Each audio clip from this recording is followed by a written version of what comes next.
நேர்மையா மக்களோட பிரச்சனையை பேசுறவங்கள்ட்ட மட்டும் அவங்களுக்கு மட்டும் ஓட்டு போடுவோம் நாங்க.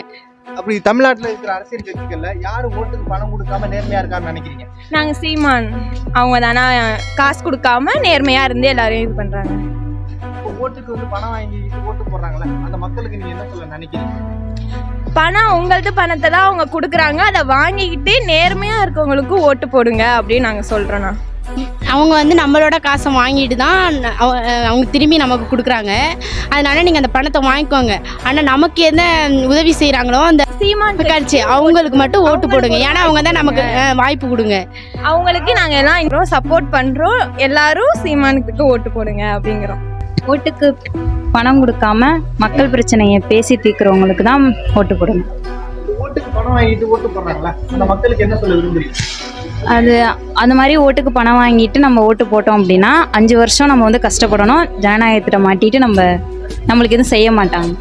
இப்ப இருக்கிற தலைவர்கள் யாரும் ஓட்டுக்கு பணம் கொடுக்காம ஓட்டு கேக்குறாங்களா? இல்ல, அப்படிப்பட்டவங்க யாரும் இல்ல. சீமான் இருக்காங்க, அவங்களுக்கு போடலாம். அவரையே மக்கள் வந்து தேர்ந்தெடுக்காம இருக்காங்க. அது மக்களோட தவறு தான். அவங்க வந்து பணத்துக்காக ஆசைப்பட்டுட்டு பணம் கொடுக்குறவங்க கிட்ட ஓட்டு போடுறாங்க.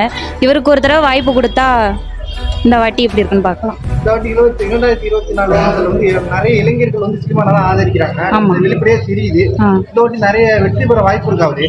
சீமான் வெற்றி பெற வாய்ப்பு இருக்கு. நான் கூட சீமான் இருக்கு.